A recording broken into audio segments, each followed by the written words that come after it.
Welcome to the 3-0 Show, part of the Athletic Baseball Show. It's Thursday, May 11th. Derek Van Riper, Saris, Britt Drolli, all here with you on this Thursday. On this episode, we discuss the milestone that Kenley Jansen just reached, 400 saves. Does that send Kenley Jansen to Cooperstown? We'll talk about Yuri Perez, the top pitching prospect coming up for the Marlins. Max Fried, a pretty big injury for a Braves team that looks really strong atop the NL East right now. And we'll talk about a case for some aggressive early buyers. The standings look a little strange for nearly mid-May, so we'll dig into a few teams that are exceeding expectations and discuss whether or not they should be aggressively trying to upgrade their clubs now as opposed to waiting until the middle of the summer. We begin today, though, with Kenley Jansen, 400 saves. Only 3 Hall of Fame pitchers have more: Mariano Rivera, Trevor Hoffman, and Lee Smith. And there are 3 other pitchers that have topped 400 that are not in the Hall of Fame: K-Rod, John Franco, and Billy Wagner. So I don't think 400 makes Kenley Jansen a lock necessarily, but we're probably not going to see a lot of other guys reach this milestone. Craig Kimbrel's 3 away from 400. I assume the Jose Alvarado injury opens the door for him to get there this season now, because mixing and matching in Philadelphia, he'll probably find 3 in the next couple of months. And then we may not see 400 saves again for a long time, if ever, because among active players, Edwin Diaz only has 205. He, of course, is down with that knee injury this year. He's already 29 years old. Josh Hader's also 29. He's got 143, so he's a lot further away. And I think maybe the best case among young relievers would be someone like Emmanuel Clase, who's only 25 years old. He's only got 80 saves. So I know we don't want to build a Hall of Fame where we're taking a stat that has actually somewhat limited value and just packing guys in there because they did really well in that regard. But Kenley Jansen is one of the best closers we've ever seen, right? So, Britt, do you see a Hall of Fame resume when you look at Kenley Jansen?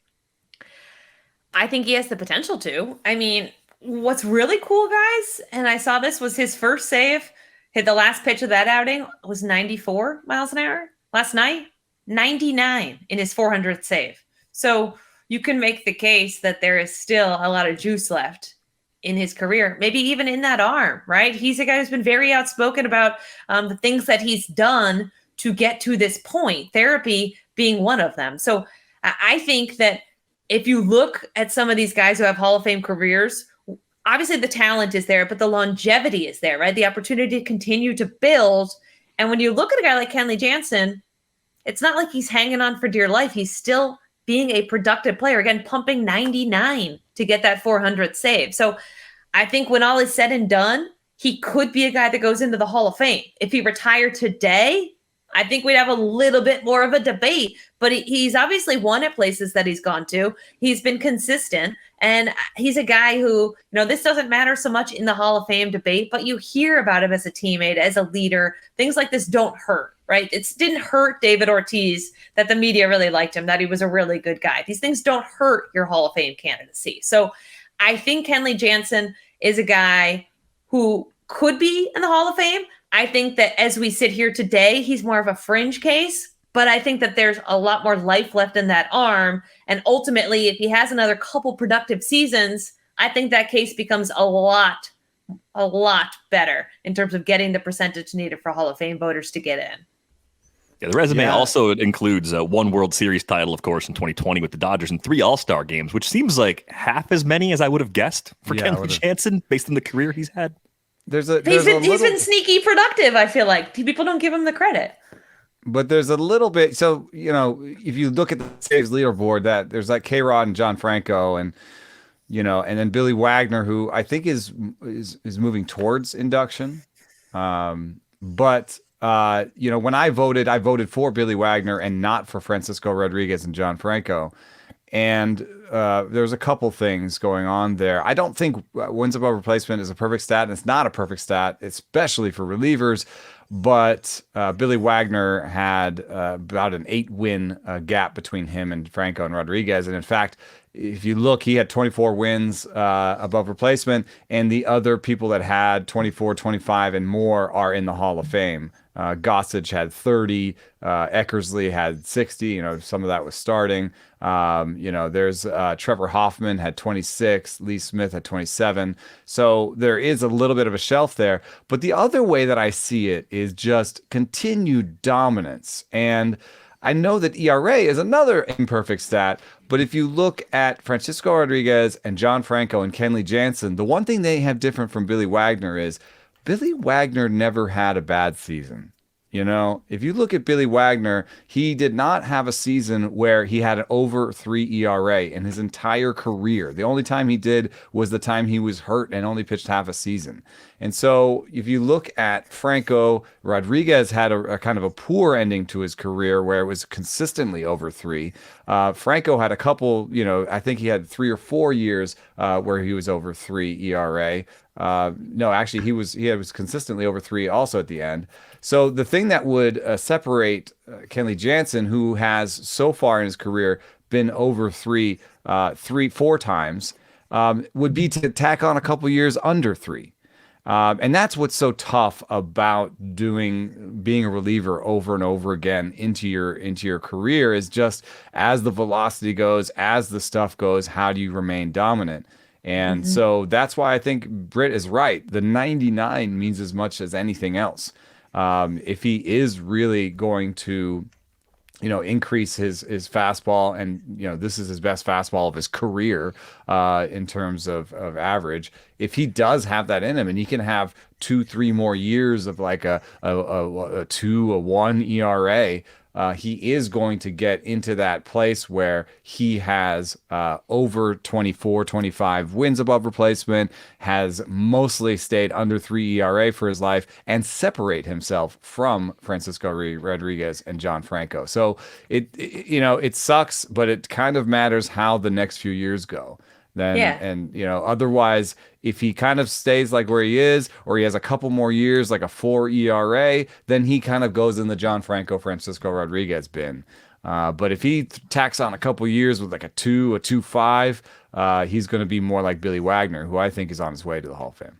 Yeah. I think Wagner should get in. I think Wagner belongs in. I think Kenley Jansen belongs in as of right now. I think he could actually hurt himself with a couple bad seasons potentially, because right now, if you make a leaderboard of those 7 relievers that I mentioned, and you sort by almost anything, let's sort by K- BB percentage. Kenley Jansen, better than anyone on this list, better than Billy Wagner, 29% strikeout minus walk Probably rate for his career. Mo even, right? Better than Mo by a lot. Mariano Rivera was great, but 17.4% K- BB percentage. Whip under 1. Billy Wagner was an even 1. Mo was an even 1.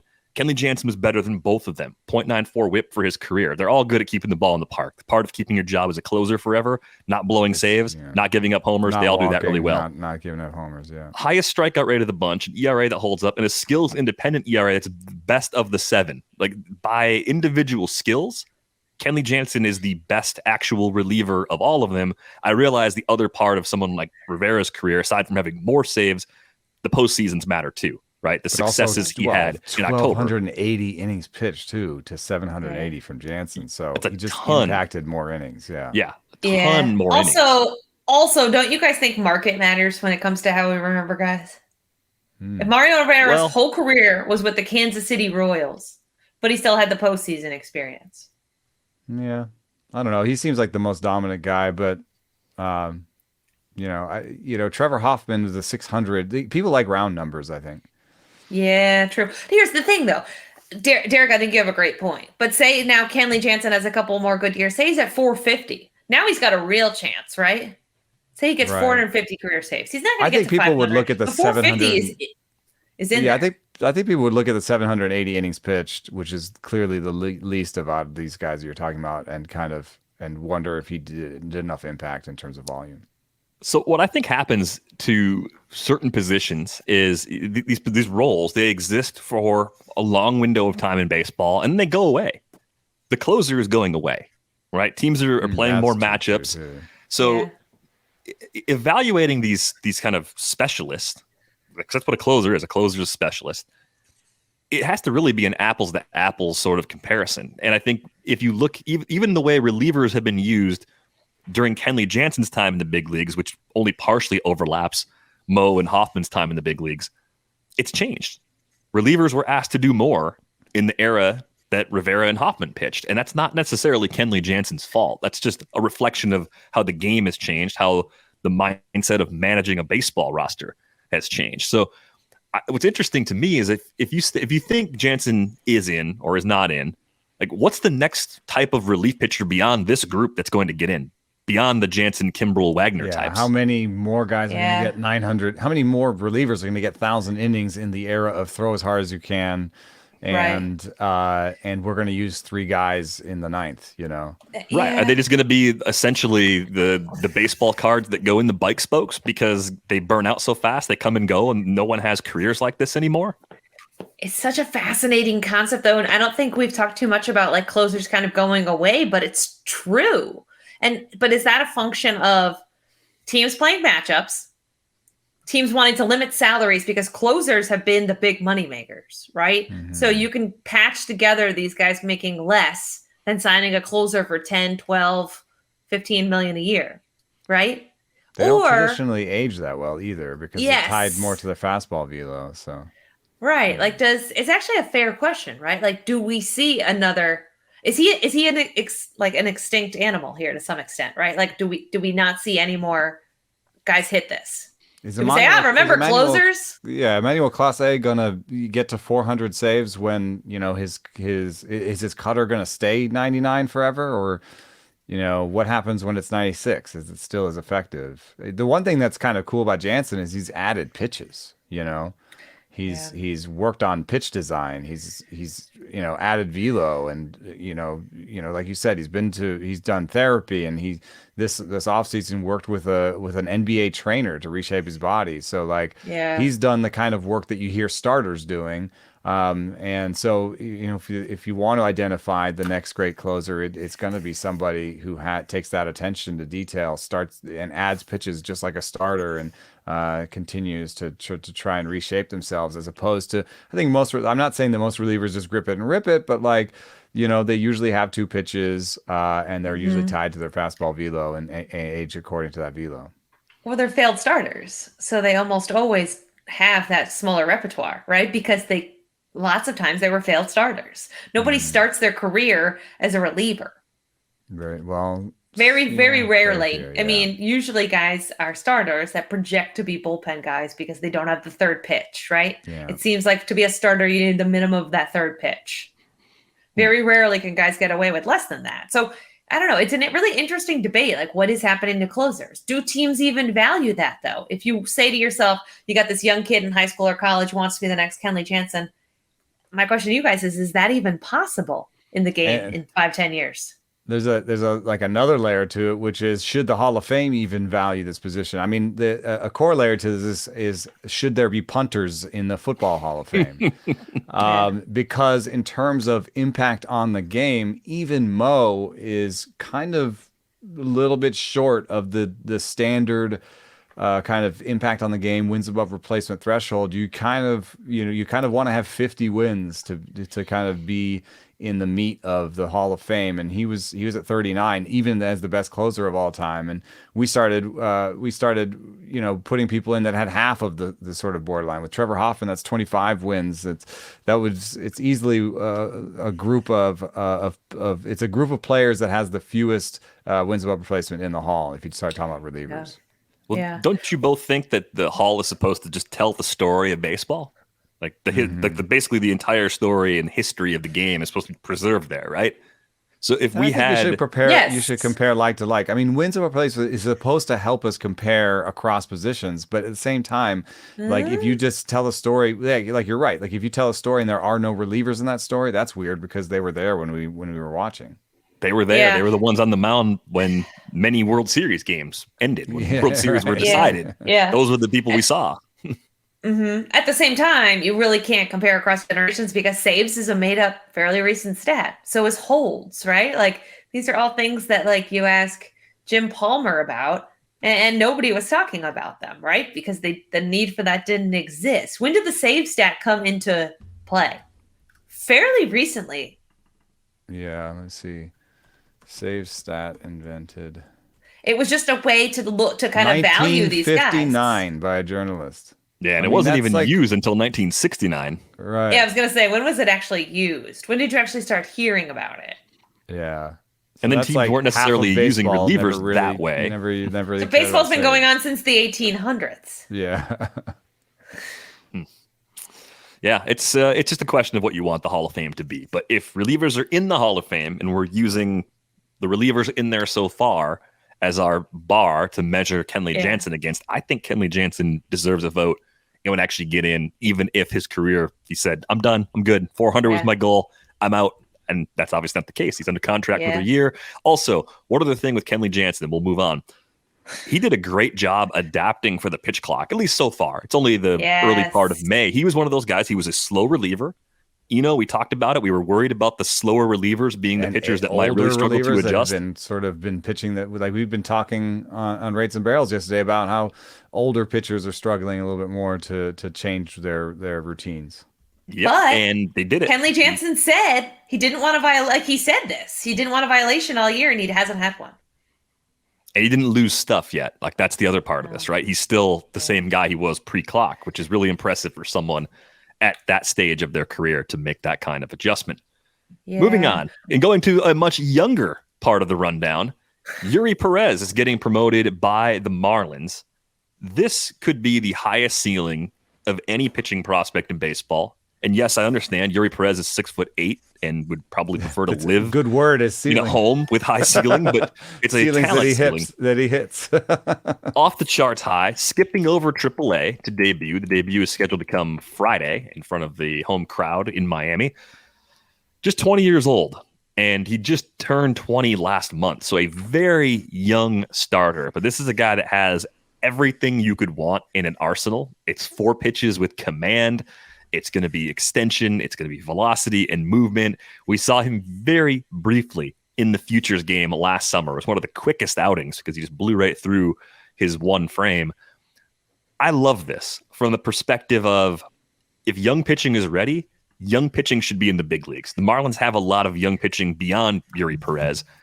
But if you think you have any chance of hanging around and being a wild card team and you have a guy like this in your system, he should be pitching for your big league club and not in the Southern League with a pre-tacked ball where the only thing that could really happen if he's ready for the big leagues is he could just get hurt in a game that doesn't matter. So I am all for this. Now, we don't have pitching model numbers from AAA, but I think if we did, Yuri Perez would be pretty high up in that model, maybe even a model breaking sort of pitcher.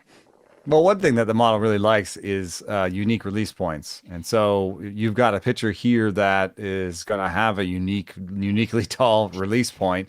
And he's going to be throwing what some places say is a plus changeup from that slot. So I think that already is going to be pretty weird, or a plus curveball, that, seems like it is dropping from the sky and ends up in the dirt. So that's part of, I think, why his strikeout rates have been so good. But it's funny, you've got in the team context, you've got the question of, that gets turned on its head with like Mike Trout, can he pitch? In Anaheim, the question for any new Marlins pitcher is, can he hit? Because they keep turning out pretty good pitchers and have traded them for hitters. But they currently stand as one of the worst, 4 or 5 teams in baseball when it comes to actually hitting the ball. And so that's more the side that they're hurting on. Maybe this will turn into creating another asset they can trade out of their rotation. You guys, this guy's just turned 20 a month ago. Do you guys realize that? Like, we're talking about basically a guy who was 19 a month ago, who's now pitching in the big leagues. So I think it's great. I think what, we talked about the closer and how the game is evolving. This doesn't happen 5 years ago. This might not happen 3 years ago. It seems like we are now seeing the de-emphasis on minor league starts and minor league development, right? Teams, I think, feel by and large that when they get up to the big leagues, they can make them better. And often they have more tools at their disposal at the big league level to make those guys better than they ever did. So I think what you're seeing, not just with a guy like Perez, but just in general, is baseball's getting younger and younger and younger. We're seeing like the Angels called up a guy that they drafted like last year, didn't they?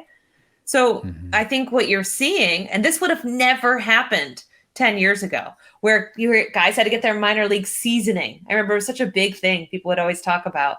Yes, there were those rare guys who got fast tracked to like the Bryce Harpers of the world. But by and large, I think you're seeing this on like every team now, because teams are realizing in this game today, if you're young and you're fast and you're athletic and they think you have the talent to hold your own, why waste a lot of that peak years, especially with the emphasis on, base running and this being a fast game and all these new rules? Why waste those peak years in the minor leagues? So for the Marlins, getting more athletic, then get more of their athletic peak years in. Get these young guys up, right? Get these young guys up, because the game is getting so fast and athletic that you don't want rookies that are 28, 29 years old, which used to be a lot more of the norm. If you notice, the game is getting so much younger. And I think a lot of that is the way teams approach development is different. Guys are skipping AAA. Guys are barely at AA. I mean, we have just seen this time and time again. And for Perez, I think there's 3 other pitchers this century that were younger than him. Julio Urias, Edwin Jackson. There's one more. I think it might be Felix Hernandez, that were younger than he is to debut, just to give you an idea of how rare this is. So I'm excited to watch him pitch. I hope he continues to be a guy that every 5 days you're like, got to watch the Marlins because I want to see this guy pitch. I don't think he's going to impact their season in a tangible way, because like Eno said, he only pitches every 5 days, and they have to figure out the offense. They also happen to be in the NL East. Let me ask you guys a serious question. If the Marlins are in the AL Central or the NL Central, do they have a path to compete this year? It's easier for sure than the NL East is. So yeah, definitely. But I guess I look at them and I say they could still compete, even having to deal with the rest of the NL East, because they have, with this potential trio with Sandy Alcantara, Yuri Perez, and Jesus Luzardo, that top 3 is about as good as any top 3 you're going to find. That top 3 can go out and shut down top-end lineups for you. You can win close, low-scoring games. I like this from the other perspective of maybe this is a sign the Marlins are going to push chips in. As Eno has said, they have other pitching. Max Meyer's coming off an injury. Jack Eater's coming off an injury. They've got Dax Fulton in their system. They've got other pitching prospects. Plus, there are big league ready guys like Braxton Garrett. Once everyone's healthy, might just be an extra pitcher. He would start on a lot of teams.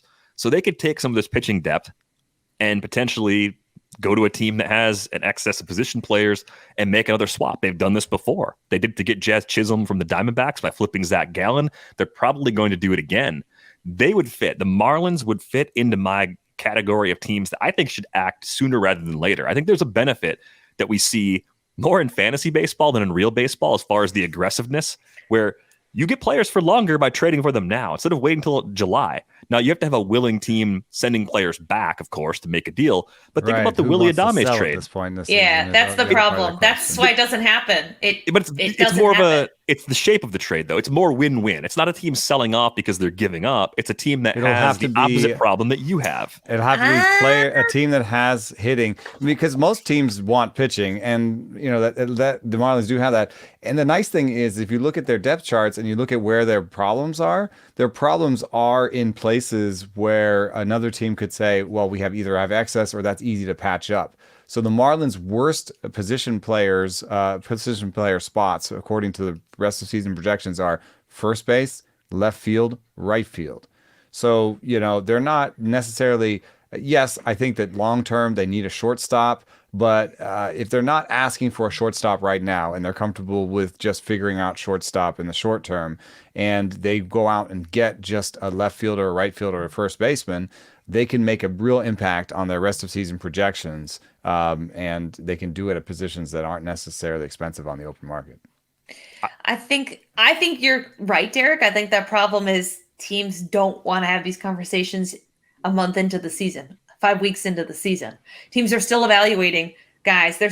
You're really hesitant to say, let's trade this and this and this because these guys aren't performing well, when the sample size is still under 25% of the season.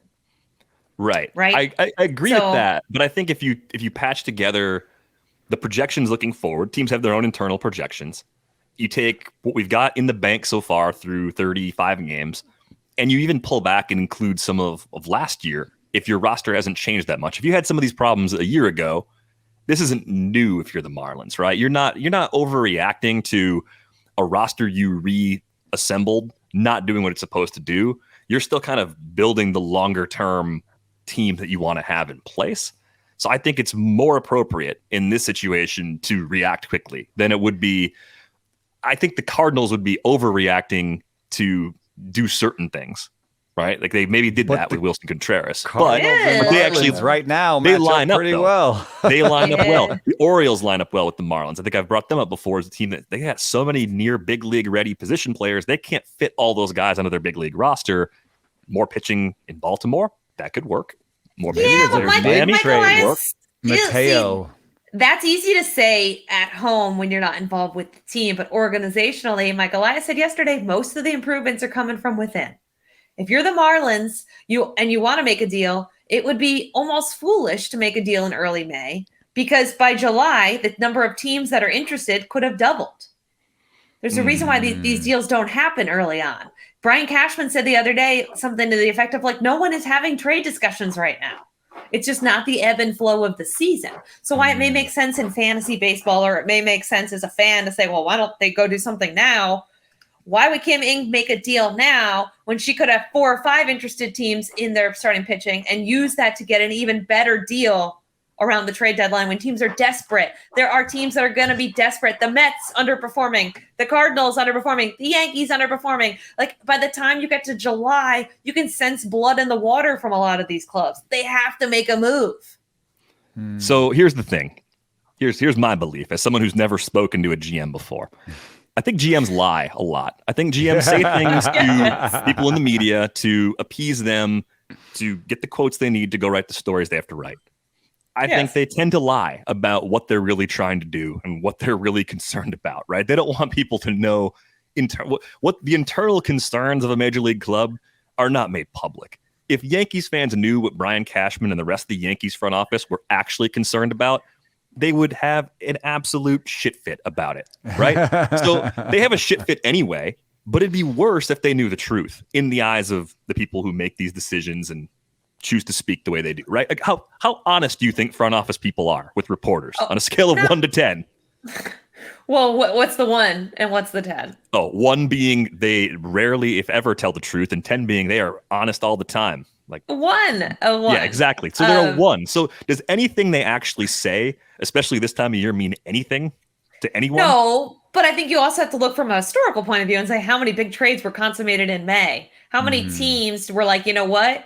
Let's just rip up what we broke camp with 5 weeks ago and go with this new plan instead. I think the problem we're getting into, and I think a lot of this is social media driven, and like, you know, we have a weekly podcast. We have to analyze what's going on. Baseball is not football.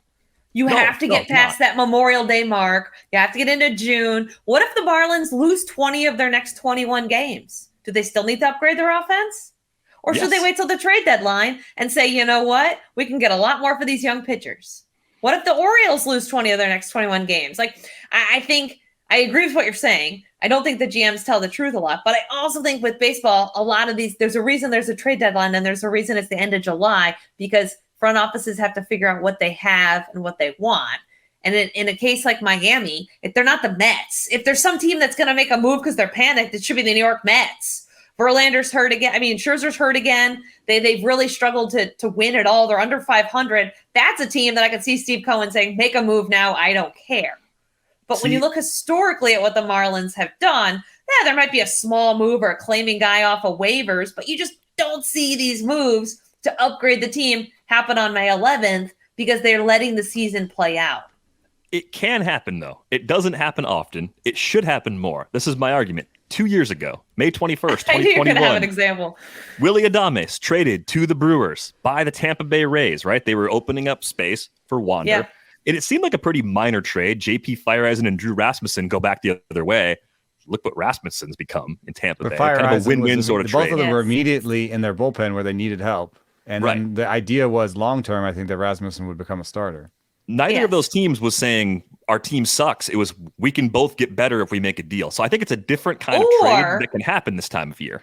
Or with the Rays saying we need to call up the best player in baseball, and so now this guy is disposable. You could come up with an idea like this with Baltimore. I think Baltimore is projected to have one of the worst starting pitching situations, and yes, projections are not great for pitchers, but it's a bottom 5 situation for the Orioles right now. And I like Grayson Rodriguez, and I like some of the young pitching, so I'm not sure that's correct. But let's say it's a little bit like the Rays, where they say we've got Jordan Westburg and Joey Ortiz in the middle infield and shortstop position. And maybe Mateo is at his peak value.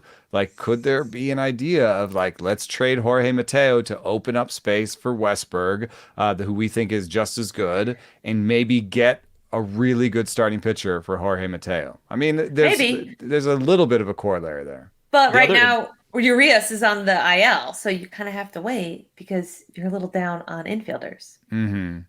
I think the other part of this that is unique to the Marlins position, though, if you're a team that has pitching at any given time, the longer you wait, the more you're playing with fire. Pitching breaks all That's what the Rays do. They just trade them before they get hurt. And there's a constant need. Who even trades with them anymore? Why? So, like, there are a bunch of teams that need pitching all the time, and you've got pitching in spades. Why would you wait 2 months for that pitching to potentially get hurt, deplete your own supply because guys break at all different levels? Pitching does better, and some other team gets hurt somewhere else. This is why guys hold out for contracts, right? Sometimes in spring training. Couple injuries to the Mets rotation, more injuries. So the argument I would have for the Mets is that they're actually kind of on the opposite side of this. They're a mess. The Mets. Yeah. I'm going to talk to Will Salmon on the Friday show in more detail about them. But my argument with the Mets is, if the Mets want to be like the Dodgers, and that's effectively what Steve Cohen said when he bought them, they're going to make a great baseball organization top to bottom. That takes time, and people are very impatient. As you just said earlier, Britt, we want everything now. We want to react every week. We want every game to matter, every move to matter, every single thing that every team does. We want it all to count the same way that every football game counts every Sunday. And it just doesn't. We have to accept that. And I think people with the Mets are ridiculously impatient right now. They've barely had Verlander healthy. Yes, Scherzer is banged up right now. They did bring up the 2 young position players we wanted to see. Both Beatty and Francisco Alvarez have been up. Beatty's playing really well. Alvarez maybe going back down. But if you're a team like the Mets, you don't have the same sort of urgency. Your window is going to be open for a lot longer. When the window opens for the Marlins, it tends to open and then close very quickly. So I think if you're in a position with a team like that, and it's not just Miami, but it's a lot of the smaller teams that choose to spend less money. When your pitching is healthy, when your team is good, and when you see that projection get to the level where you can make it to the postseason, foot has to go on the gas. And it doesn't matter if it's mid-May or June or what month it is, you go and you try to win. And I think this is a great time for them to do that. And I hope this is the beginning of that. I really do. The flip side is that, if you don't have those resources to go toe-to-toe with the other teams in free agency, you're more dependent on your own players and developing your own players. So why give up an asset that could be there for you when you don't have the fallback of, well, we'll just sign 3 of the best free agents that are out there, right? So you're not going for rentals. You're never going for rentals if you're Miami. You're never trading for players who are going to be gone. If you do trade something from those minor league those prospects or teams with players with team control, you just want team control back too. You can't just. That's why I like the Mateo. That's why I'm putting Mateo on the table, is because he's a pretty good player. He's playing at the top of his thing, and he's also under team control till 2026. So, there is some, like, maybe we could give you team control for team control on the pitching side. The other thing, Derek, is if the window is now, Miami's 19-19. So you better be damn sure that the window has opened now, and not. Right. What if it was just a lucky week or something? Correct, and not. We had a couple good weeks pieced together. Look at the Pirates; they have free fall since they played Tampa, right? They got crushed by the Rockies. They've lost 8 of 9, something like that, 7 of 8. So you better be damn sure the window is open before you start trading away your pitching prospects. And also, you never feel like you have enough pitching. All it takes is Luzardo to get hurt, or 1 or 2 of those other guys to end up on the IL for most of the season, for the season to just go completely off the train tracks. And oops, you dealt away the guys who were the next wave. There goes that. That's how you end up in this state of permanent rebuild. Do you think the Pirates should be making a move, Derek? Nope. 100% no. 100% no. But they seem to be right in the wheelhouse of what you're talking about. Did you see their window's not open yet, though? And the reason their window's not open yet? Who says their window isn't open yet? They have a better winning percentage than the Marlins. They're 1-9 in their last 10. So here's why they're not. If you look forward at the projections, but if you look at the way these two teams are built, I think if you have a big three in your rotation, and I'm counting Perez, maybe I'm premature on this, maybe I'm pushing him too far. Even if you're just going to say he hasn't even started yet, and you're counting him as a big three. Yeah, you open the window now; it's a 3-year window. The Pirates don't have 3 starters top their rotation like that. They don't even have 1 starter as good as anyone in the Marlins rotation, right? And I think a lot of the game today is built on healthy, dominant pitching. When you have healthy, dominant pitching, that's when you go, because it might not be healthy. It might not be healthy 6 months from now or 2 months from now. So you have to take advantage of it when you have it. That's what I think the game has become. It's the downside of pitchers breaking all the time, is that it forces more immediate action if you do in fact want to win. Healthy. Right. And I think that's a huge difference to me between the Pirates and the Marlins. Can the Pirates make small moves to get better? Sure. I just don't think the Pirates should be taking a key long-term piece and shifting right now. I don't think that's the move for them. I do think including Perez before he started a big league game and going. It might be premature. And also, Derek, these guys are so young. What are the innings limits? You're going to push all your chips in. What if they stumble to the postseason? Oops, Perez is capped at 150 innings this year. Oops, we don't have our starters in the playoffs. Like, I think there's a lot of things you have to consider when you're relying on young pitching. But they're going to get there, they're going to need more offense, and they're not going to trade any of those 3 guys to get there. And they're going to have the guys they get back beyond this season.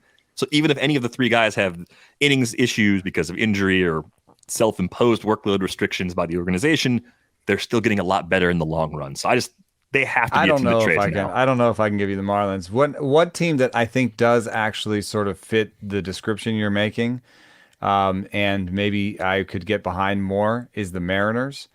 The Mariners have sort of come together. They've got these 3 young guys.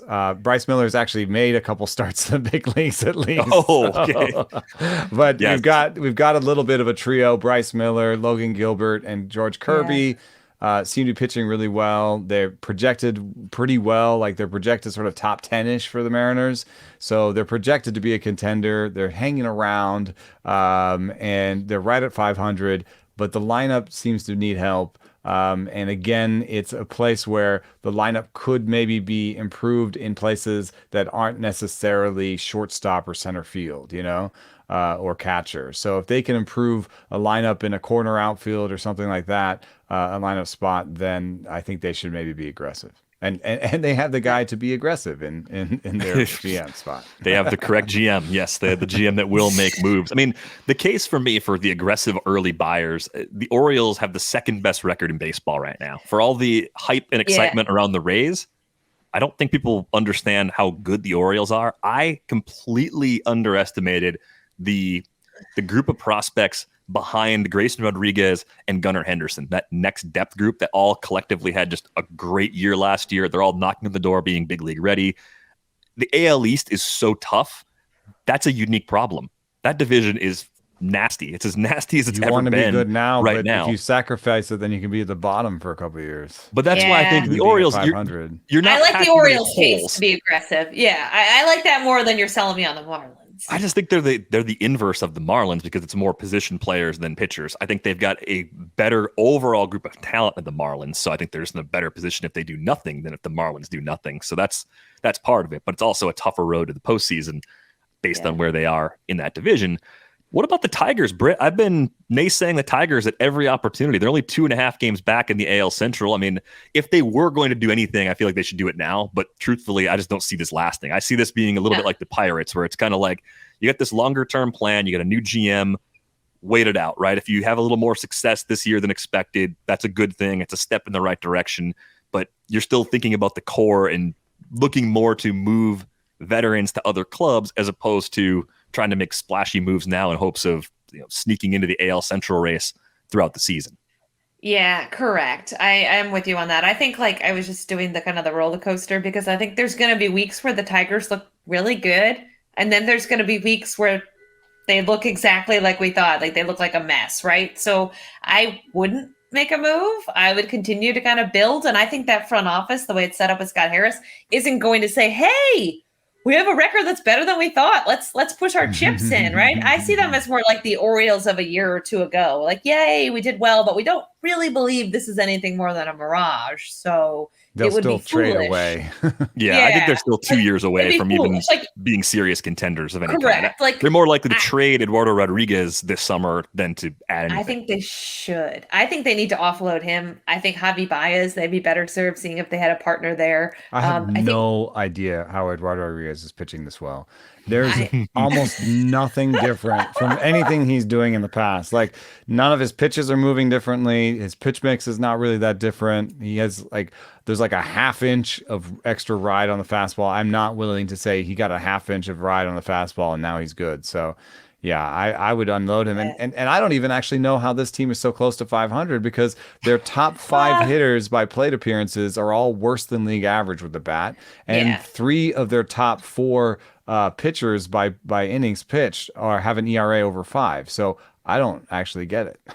I think it's very Pirish. I think it's very much like the start the Pirates had where you're looking Pirish. at it just shouldn't be up here. Should be here. No, the Pirates at least are like further along in their build, I think. Yeah, I agree. They're further along in their build. But I'm saying in terms of how much over their actual projection they are right now, even though the Tigers' projection is probably lower than the Pirates' projection going into the season, they're like equally above where they're supposed to be right now.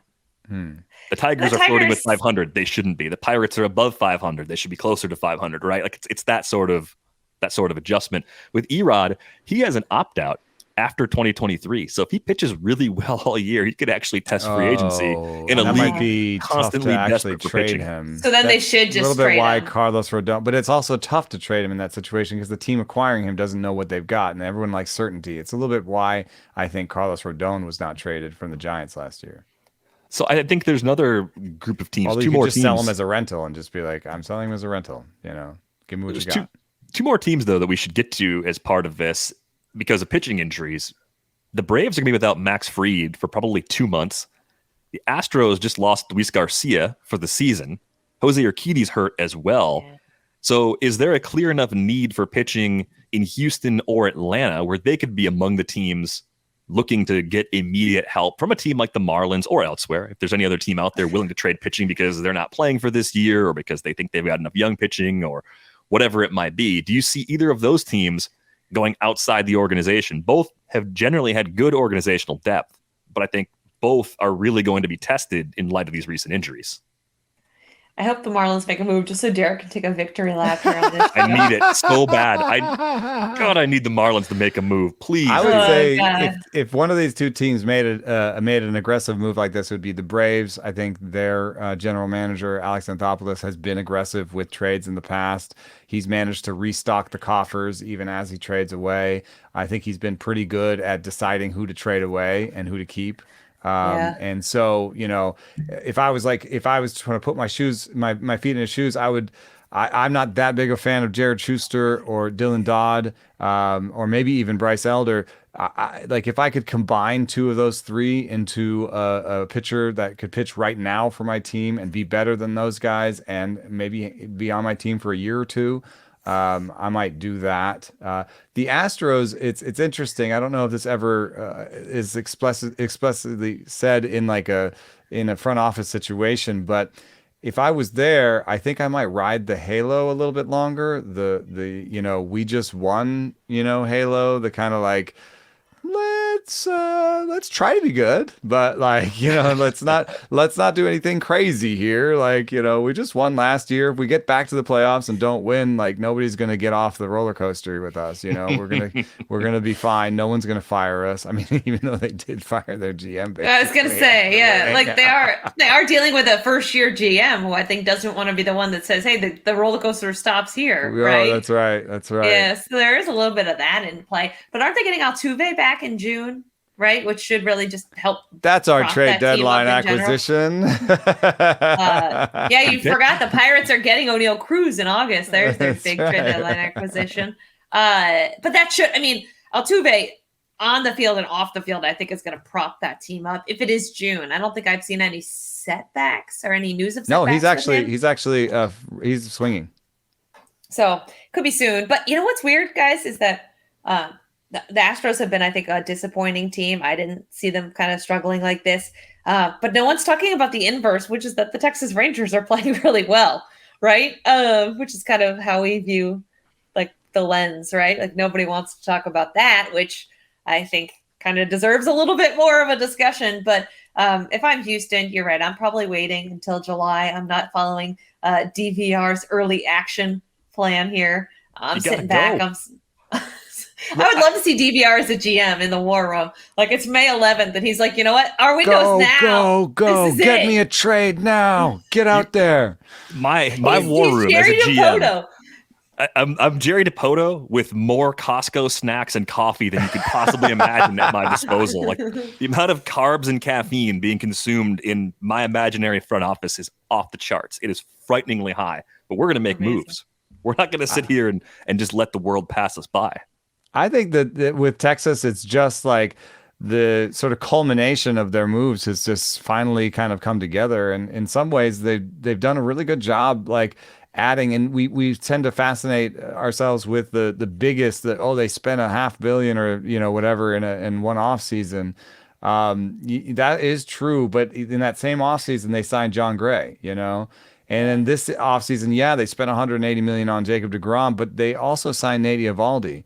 And as much as deGrom has been great when he's been in, Eovaldi and John Gray are the kind of meat and potatoes that are making that staff work. So, their hitting has come to light has come together with all their guys that they did acquire. And, they have 9 regulars that are above league average with a stick. Now they've actually got some pitching to go along with it. So I don't know. It should have been less surprising, maybe. You know what I mean? Yes. Like they did sort of start to patch all the holes with the signings. It wasn't just all bats. They signed arms. They did their work. There's a lot going right for them right now. I mean, as a team, the Rangers are top 10 both in pitching WAR and in position player WAR. They're actually second behind only the Rays in position player WAR so far this season, which is a really pleasant surprise. Who's doing it? Marcus Semien, the big signing that was kind of like the second big signing because they also signed Corey Seager. Seager's been hurt. So aside from missing Corey Seager, they're playing a backup shortstop. Marcus Semien's been fantastic. People don't talk about that. Jonah Heim is having a really good season. Sean Murphy's doing a ton of awesome things for the Braves in his first year in Atlanta. Jonah Heim's having a similar sort of step forward, except we've seen it from Sean Murphy before. This is a new level from Jonah Heim, who's always been a good defensive catcher. Now a guy that's starting to put the offensive side of his game together. He's a pull everything guy that I had highlighted as a person that might really benefit from the new rules. And, he is getting luckier than he should be with a 354 BABIP, batting average on balls in play. But some part of it is his approach meshing with how he can be defended now. It's just such a strange thing when you look up and down this roster because it's a little bit of everything. It's free agent signings, it's some player development, it's trades. Nathaniel Lowe's been really good. Adolis Garcia, sticking with him, giving him all that extra playing time for the last couple of years seems to be paying off. He's better than expected. Josh Young is finally healthy and he's hitting for power right away. And I think eventually he's going to bring the K rate down too. So I think it's kind of easy to talk yourself into this position player group being significantly improved, buying them as a top 6, top 8 group of position players going forward, especially when you put Seager back into this lineup. I think my question is, if deGrom's back in 2 or 3 weeks and mostly healthy for the rest of the season, those are huge ifs. How much do we trust the rest of the pitching staff? I think John Gray is good. I'm with you there. Yeah. Nathan Eovaldi's fine. The bullpen needs a little bit of reinforcement. Fine. That's most teams. I think the bullpen is the place that I'm most fixated, and it costs the least to upgrade. I mean, there's always relievers changing hands during the season, and I think they're prime for a trade deadline acquisition in the bullpen. Yeah, and that's if of all the things you could need, that's not a problem. Every contending team every year could be. I mean, they don't need an ace if he's healthy, right? They don't need a number 2 or number 3 if he's healthy. So basically at the trade deadline, they'd be looking for like a number 4 or 5, maybe just to patch over some holes to get to the postseason, and maybe a closer, and there should be somebody on an expiring deal or, a struggling team that has a really good closer. Do you think it's weird that they fired John Daniels last August? Like And now they're good. Build this, and now they're really good. That's the problem, though. Is like that's the problem with these front offices. Is like we always want to give credit to the one who's there, but very often it's also the predecessor who drafted all these guys. Yeah, and developed them, and then got fired before they got to the big leagues. And not that they haven't done a good job with the current front office. Listen, I think adding Bruce Bochy in the dugout is a real win, right? Like that's also something that's not talked about as much. But I mean, do I think that John Daniels has imprints all over this? Like, of course he does. So yeah, I mean, that's always kind of an unfortunate part, right? Is, what you inherit kind of matters, right? I had this chat with Alex Anthopoulos at opening day weekend because somebody said to me, hey, did anybody inherit a better organization than Alex Anthopoulos? And the answer is I don't know, because he did inherit a really good situation. That's a really sticky little gross situation there. Nobody wants to give. Who was there before Alex Anthopoulos? Right. But who was it? But think about it. Had a really good. Did he cheat his way to having a really good, collection of prospects? Probably. Well, isn't that like Dana Brown? What he inherited? Like, not that James Click. James Click inherited that first. Yes. So yeah. Right. Also, yeah. So yeah, I don't know. It's really uncomfortable. Like, giving people credit is a really weird thing. And then just the fact that, I think it's really important, like when you're trying to evaluate internally how good your player development is, it's really hard because it's like, if you do the standard, like, okay, we drafted these guys and they're a bust. Well, you can only know they're a bust or they did well or didn't do well like 5-6 years later. Yeah. So 5 years ago, our player development was bad. What is it now? Right. Well, that's the problem that you run into. Then you have to tear everything down. Like, look at the Kansas City Royals, right? And what kind of the struggles that they've had. And if you don't act fast enough, then I think you turn to the Royals. And in fact, the Cardinals, I think, probably by internal evaluations or just by sniff test, were like, hey, we're doing really great. The Cardinals, we're doing really great. Let's all pat each other on the back. Cardinals way. Let's have another book about the Cardinals way. And then they just ran into a buzzsaw this year where they're like, I'm not sure that our maybe it's not going so well. Maybe we should relook at this. And then you have to turn this whole tanker around, because it's the Cardinals way. Well, actually, I'm not sure we want to pitch to contact anymore, guys. Whoa, turn. Who could have seen that coming? I mean, that was easy. Let us know. So we have to go. Let us know if you buy the Rangers as a 2023 playoff team. Just let us know on Twitter. Comment underneath this episode. You can find us on Twitter. Britt is at Britt_Giroli. Eno's at Saris. I'm at Derek Van Riper. You can get a subscription to The Athletic for $2 a month at theathletic.com/baseball show. So be sure to sign up for that if you haven't done so already. That's going to do it for this episode of the 3-0 show. We are back with you on Friday. You've always got the green light here.